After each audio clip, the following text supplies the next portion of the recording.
Hello everybody and welcome back to the Brothers Grimdark. It's particularly moody in the studio today, and that's because today we're going to be talking about Tyranids. They're one of my favorite factions. They're really fun. And today we're going to talk a little bit about how I got into them, where things kind of stand with my army right now, and maybe a little bit about what's going to be coming next. So yeah, let's get right into it. So my kind of journey back into the hobby was really through the painting side of things. I started off just painting one or two models that I thought were kind of cool, and then I started painting a sort of unit of models, a bit of a diorama sort of thing, and then I started to get into the Night Lords, which was my first sort of take on an army as I was getting back into things. Even that was started off as kind of a painting kind of experience. I really wanted to get better at painting freehand and things like that. I'll talk more about Night Lords in another video.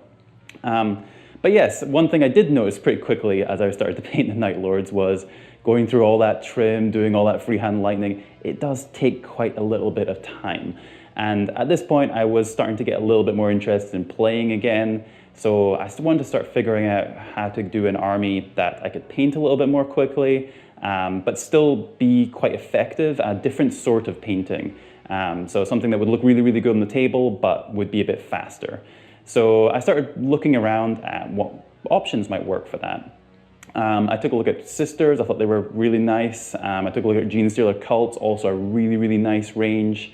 But in the end, I decided on Tyranids. They've always been a faction I thought were really cool. I like that they're not really evil, they're just really hungry, but they are one of the big threats in the universe.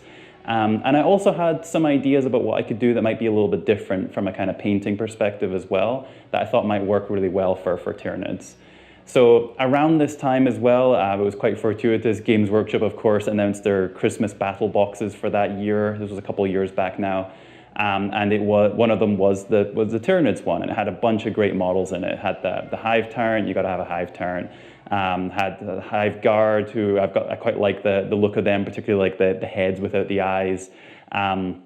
Also had, and probably my favorite is the Haruspex. I know not everybody loves the Haruspex model, but I think he's absolutely fantastic. I love the ginormous gob on him, and he's just walking around shoveling everything into his mouth. So I really liked him. He was definitely a big selling point for that for me. And then you got your Gargoyles and Genestealers, like a bunch of sort of classics, kind of core pieces to kind of add in there as well. So I picked up that box, and that was great. I have a whole bunch of models now. The next part was figuring out how I was going to paint them. And I said I had a couple of kind of loose ideas to kind of play around with.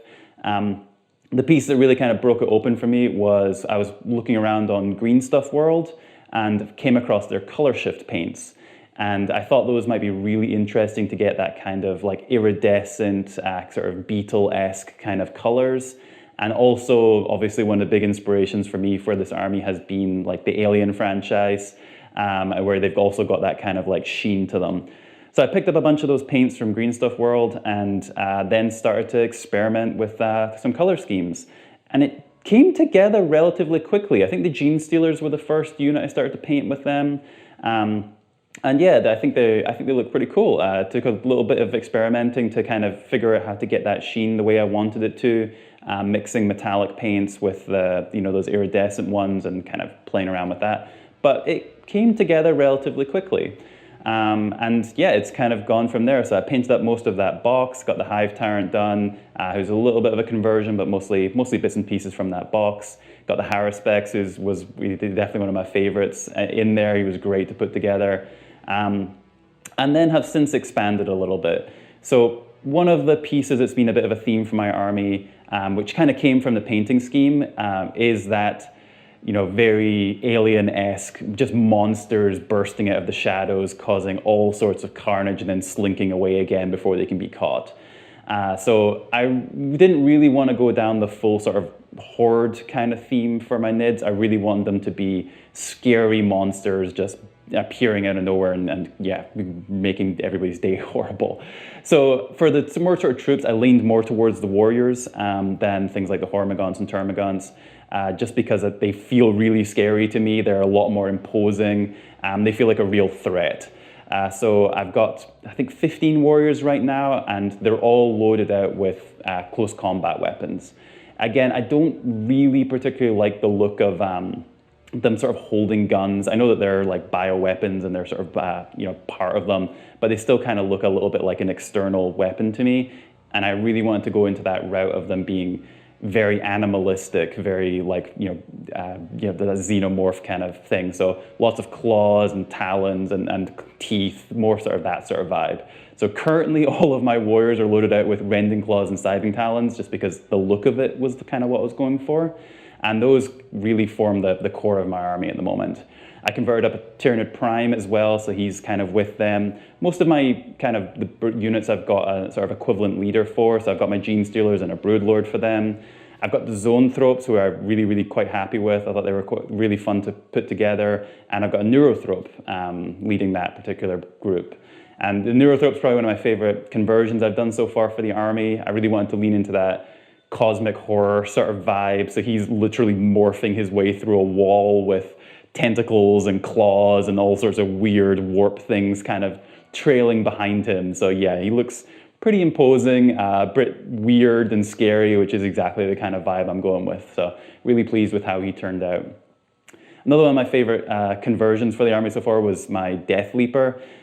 Perfect kind of for the theme of my army, just appearing out of the shadows, you know, assassinating people and just disappearing again. So I really, really wanted to have one in my army, but I don't love the current sort of Finecast model, so I thought I'd convert one. He's based on the Broodlord, but with a whole bunch of other kind of bits and pieces thrown in there as well that I had in the bits box, including a very nice octopusy head, which is from an Age of Sigmar model. So yeah, really happy with how he kind of turned out in the end. So that's a lot of it, but then we get into some of my favorites, which are the Ginormous Bugs. Trigons are probably my favorite model in the Tyranid range, and they just happen to suit the sort of theme of my army really well. Enormous, scary monsters, but bursting out of the ground and just making an absolute misery for anybody's life, causing all sorts of carnage along the way. So I've got 3 of those right now. They're all converted a little bit to be bursting out of the ground or working around terrain. I really want them to look sort of almost like little mini dioramas. 2 of them are pretty much Trigons. The other one's got more Moloch-y bits in them, so I kind of run him as both depending on what I want to do in any particular game. But really happy with those models, and yeah, they're some of my favorites. They're really nice to work with and do all sorts of fun little bits with them. So I may even add more down the line, but don't really need any of those quite at the moment. And yeah, probably one of the last sort of big centerpiece for the army is the Demi-Chiron. He's a fantastic model, Forge World model, really, really big and imposing, looks really scary. So really, really happy to have him. Kind of painted him up as a special treat for myself. And first time sort of experimenting with the blood and gore sort of splatter stuff, and you know, with his exploding rib cage. So he was really fun to put together. Really quite happy with how that worked out as well. And I've kind of gone back to the Haruspecs and Trigons actually and added a little bit more of that effect. And I think it'll be something I do a little bit more with the models over time as well. So that's, I think, mostly where my army stands right now. I've got some Gene Stealers, I've got some Gaunts as well. I don't tend to run them so much because they don't fit quite with the theme of my army, but I've sort of picked them up along the way with various other battle boxes and things. So I've painted them up as well. And that's mostly it. Oh, I've got a Malanthrope as well. Again, another great Forge World model. Probably not particularly great rules-wise right now, to be honest, but I think he's just a really, really fun model and just love the look of him floating along. So he kind of fits in a little bit with the Zoanthropes, bringing bug sort of theme in there as well. So really, really happy with him too. So yeah, that's kind of where things sit at the moment. Going forward, I've got to have some Carnifexes. I don't have any Carnifexes in my army right now, and they're just such iconic, classic Tyranid units, so it'd be great to add a couple of those in. I'd love to have some Raveners too. I think they fit the theme of my army really well. They're just warriors that pop out of the ground, really. Again, lots of claws and rending claws and talons and things, so I think they'll be fantastic. Kind of go along with the Molochs and the Trigons sort of theme too, so it'd be good to add a few of those. Maybe the Parasite of Mortrex as well. I've got some Gargoyles, and I said I kind of like having one of those little HQ units for each of my little parts of the army, so maybe he sort of fits with the Gargoyles. So maybe add him at some point down the road as well. But yeah, that's mostly it right now. I'm feeling pretty good about where the army's at. They're really built around that core of warriors right now with a bunch of monsters kind of in support. No real shooting in my army, just kind of based on the main theme of it. May add an exocrine at some point because I quite like the look of him. He doesn't look so much like he's holding a gun. He's just got one growing out of him. Very Starship Troopers. So maybe we'll have an exocrine down the line as well. Lots of stuff. There's so many cool things in Tyranids right now. Even though it's an older range, I think it's a really, really nice range. So looking forward to just kind of adding bits and pieces as I go. But that's kind of where things are at right now. I hope you've enjoyed seeing kind of where things are at with my Tyranids and where they're kind of at. If you'd like to know more, let me know. If you've got any questions, put those down below. Happy to take a read through those and see what you're interested in. But yeah, that's it for today. Hope you've enjoyed this little army walkthrough, and there'll be more from the Brothers Grimdark very soon. See you later.